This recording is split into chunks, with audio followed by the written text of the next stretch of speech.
Prolonged fasting is the most powerful intervention that you can do for lasting weight loss. And I mean it when I say it is tied in the front with reducing consumption of processed foods. But no one's asking for, that's pretty straightforward, right? But when it comes to fasting, how the hell do you do this? Longer fasting can be overwhelming. It can be challenging. Blood sugar levels can drop. There's so many issues and the difficulty of it. Like, I've helped thousands of patients across the nation achieve lasting weight loss. And with this video, we dive into the secrets and the tips and tricks that I do with my patients every single day to help them implement this prolonged fasting lifestyle so that they can improve their metabolic health and maintain weight loss with ease. So enjoy.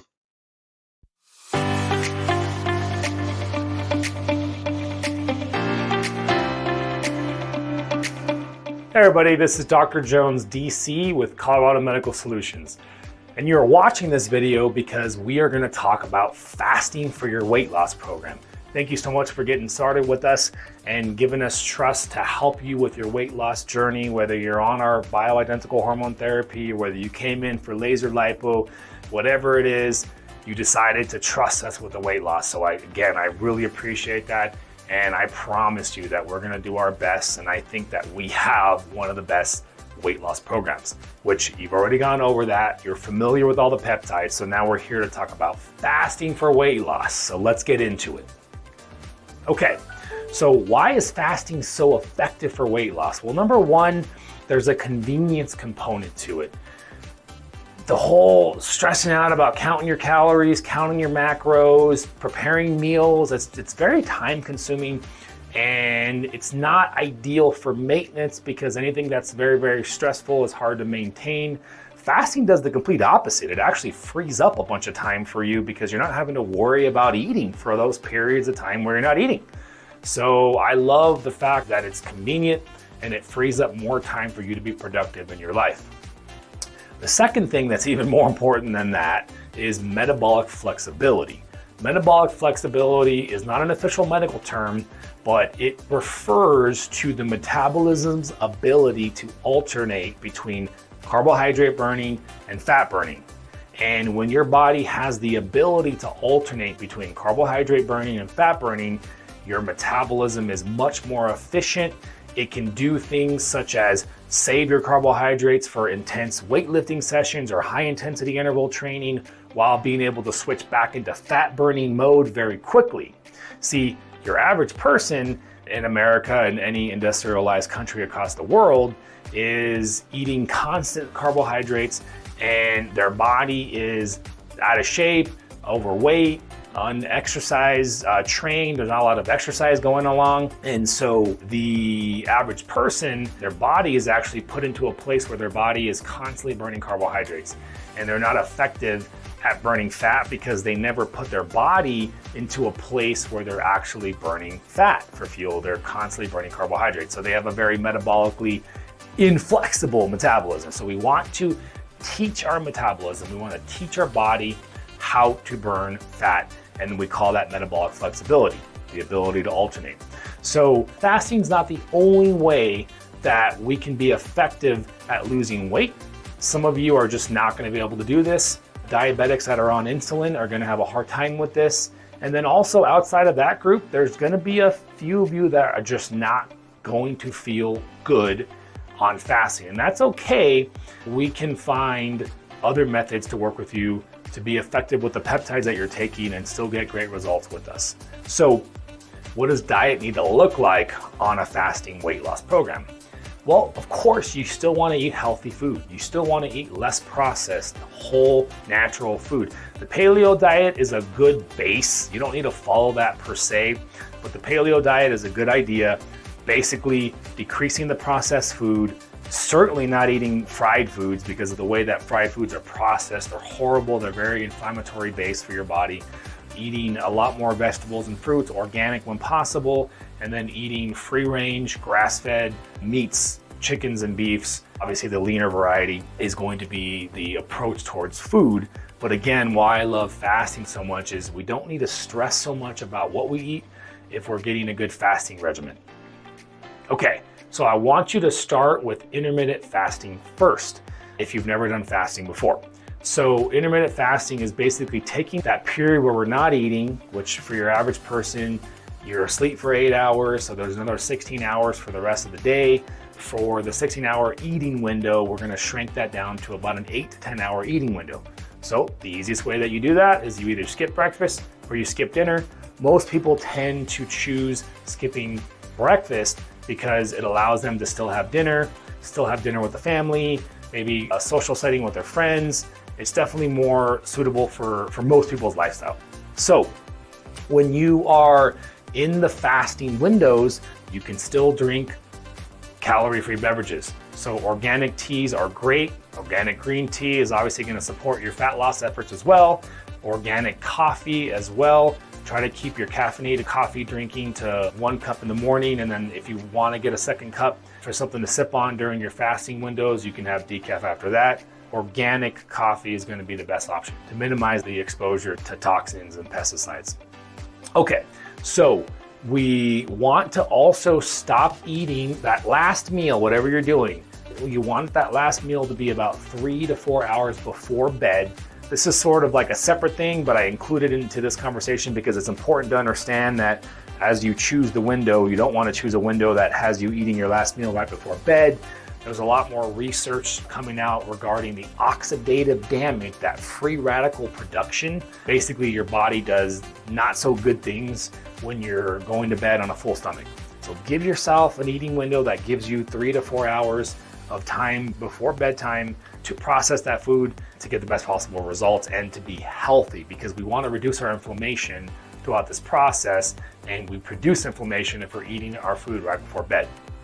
Okay, so you do the intermittent fasting for 2 weeks, and then you are going to then be able to move on to prolonged fasting. Prolonged fasting is where the magic is going to happen, and that's where you're going to get your best results. Think of intermittent fasting like keeping the garage clean by picking up the little dirtiness that happens every day, and then think of prolonged fasting as like a deep clean, right? But we're cleaning out deep amounts of fat, because basically prolonged fasting is any type of fasting that we do that is beyond 20 hours, right? So a full day, for example, would be probably what you shoot for in your first time trying prolonged fasting. I want you to do prolonged fasting once a week during your weight loss program. So we're gonna start off by choosing a day of the week that makes the most amount of sense, and we're gonna talk a little bit more about that later, but basically you wanna get your weightlifting done earlier in the week, say for example, and then you get your fasting done later, or you can switch it doesn't matter. You wanna be only walking during your fasting. Prolonged fasting, you need to start off by choosing a number, how many hours you wanna fast for, and make that your goal for the beginning. Because if you're already intermittent fasting, going for 24 hours for the first time is gonna be an improvement. So shoot for that. Depending on how you feel throughout this journey and this process, at the end of 24 hours, say you go from Thursday night to Friday night, if you feel fine and you don't have any symptoms or any issues, go ahead and go to bed and wake up the next morning and make that the first meal. I would say for your first prolonged fast, do not go past that much time. Dinner, going the whole next day, to breakfast, right? That's about a day and a third, give or take, 24 plus 8 hours. So you can say it's about a 30-hour fast. I would make that your first hour fast. Even if it went smooth and well, it gives your body time to adapt to what you just did and not overdo it, okay? Then week by week, I want you to begin to increase the amount of hours that you're fasting, and do that week by week by week. The maximum I would want you to go would be 72 hours. Now that's a lot for a weekly fast of 72 hours. That would be more than most of you are going to need. The number that most of you probably are going to land on will be a solid 48-hour fast. So for example, that would be fasting from Thursday night, going all the way to Friday, and then breaking your fast on Saturday evening. That would be phenomenal, and most of you are not going to need more than that. It's that simple. Literally, prolonged fasting is that simple. You're going to continue this regimen of eating healthy, doing your daily intermittent fasting, and doing your weekly prolonged fast until you hit your desired weight or your desired goal, okay? Now, once you do hit that ideal weight and body fat percentage, we're gonna taper off of the fasting. Now, For most people, once you taper off of the fasting, the intermittent fasting is probably not going to be enough for you to maintain your weight. You can try intermittent fasting and go back to eating every day in those shorter windows and see if you maintain your body fat percentage and weight. If you find yourself not maintaining, then you probably are going to have to add a little bit of routine fasting. Some patients do once a month for like say 3 or 4 days. Some patients do twice a month for 48 hours. Some people do, I have a patient that does intermittent fasting every day, but then they do once a week, 24 hours, just to get that little extra fasting, that little extra calories that they now burn as fat, and they find that balance with their body. You're gonna have to do some testing between how your body's doing and how your fasting is going. So I really recommend throughout the process of weight loss that you keep a journal of your fasting. You can do it on the notes section of your smartphone and know just how you're feeling, how long, the date, and how well you did. The way that you can know you're maintaining is something objective, right? So you could do pictures every 2 weeks. If you're gonna do pictures, take a picture from the front, the side, the back, how certain clothing that you have that you know doesn't shrink based off the material, how it fits when you put it on is going to tell you whether you're maintaining or whether you're gaining. And then of course, the Staiku machine, which is our high-tech fancy machine that analyzes your body fat percentage. You guys, once you're on our weight loss program, you can come in and use it afterwards for maintaining your weight. And so using those objective measurements, you can know whatever amount of fasting you're doing is the right amount to help you maintain your new body. Okay, so the last thing to talk about is what do we need to understand during our prolonged fasting? Number one, I want you to take a calorie-free, sugar-free electrolyte supplement. This is extremely important. You might even want to consider taking that as a daily thing in the morning when you wake up. I personally do it. I think it's great for my health. No, I don't notice an improvement in energy, but I work out a couple times a week and I sweat. And so I just make it part of my morning routine. But at the very least, you definitely want to take this at the beginning and throughout your prolonged fasting. So in the beginning, I would want you to do it twice a day during those prolonged fasting. In the morning, in the evening, when you wake up the next day, if you're on that 1.5 day, and twice a day throughout the prolonged fasting, up to a day afterwards, just to keep your body extremely hydrated, because you will lose a ton of water and you will lose a ton of electrolytes during this prolonged fast. And we don't want all the side effects that can be pretty nasty that are associated with a lower electrolyte count. Okay, so take your normal supplement regimen. Hopefully you're already taking a good multi-mineral product, a fish oil, a vitamin D, possibly you're on a turmeric resveratrol for controlling your inflammation. We're gonna go over all those supplements on your first consultation with us. Make sure that you continue to take that. I don't care that the fish oil contains calories, because while fasting is more cleansing and benefits the health maximally when you have 0 calories, we're not doing this for maximum health as much as we are for maximum weight loss. But don't worry, it's still extremely healthy and beneficial from a regenerative and health benefit standpoint to do the fasting, even when you have calories from your fish oils or for some of your supplements. So continue the supplements or start supplements if you're not on some of these key products. Again, as a reminder for the workouts, you want to time your workouts so that you're doing your weightlifting or you're doing your high intensity workouts during your eating days, and then during your prolonged fasting days that you limit it to just walking. Now, the last thing to talk about, which is extremely important, is how to break your fasting. Especially in the beginning when your body's not used to this process, your digestive system is going to be completely shut off. So when you get back into it, no matter how much you mentally are ready to eat food, because it's really weird for the first time, not a bad weird, but just weird to have gone that long without eating. There's a lot of times some psychological desire to just consume a lot of food. And so that's the worst thing you want to do. It's very stressful on the body. You want to support it with nutrient-dense, soft food. So steamed vegetables, a lean piece of meat. Ideally, you do like a soup, like a bone broth-based soup. That way the vegetables are nice and soft, the meat is nice and soft, and it's easy for your body to process. And also, don't overdo the quantity as much as you're gonna want to.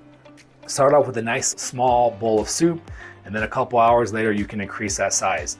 Depending on how long the fast is, determines how long this this phase of reintroducing food back in should be. If you're doing a 48-hour fast, I want you to spend a full day where you're still not eating normally. You're still in this phase of reintroduction. After 24 hours, you can resume normal eating. If it's a day fast, then maybe take a half day to kind of phase your body back into eating normally. But this is gonna vary person to person. And so one of the hallmark signs that you overdid it, either by eating tough food to process or by eating too much, would be diarrhea. Diarrhea tends to be, bloatedness, diarrhea, maybe some cramps, tends to be indications that you went a little bit too much. So take note of that so that next time you break your prolonged fast, you realize, okay, I gotta do a smaller bowl of soup, or I need to give myself more time between that second bowl of soup, or maybe I didn't steam the vegetables enough, or maybe I wanna try different vegetables. Play around with it a little bit and get into a habit of how you need to eat when you break your prolonged fast. All right, folks, that's it for fasting for your weight loss. And I'm really, really excited for you. And I can promise you this is the most effective weight loss program that I know of, and that we have helped hundreds of patients across this journey. And thank you for trusting us with this program and following this regimen. We're gonna have, again, a consultation with you. So please write down any questions that came up, and we're gonna dive into your program and personalize this for you. This is Dr. Jones with Colorado Medical Solutions checking out, and I look forward to seeing you guys in the clinic.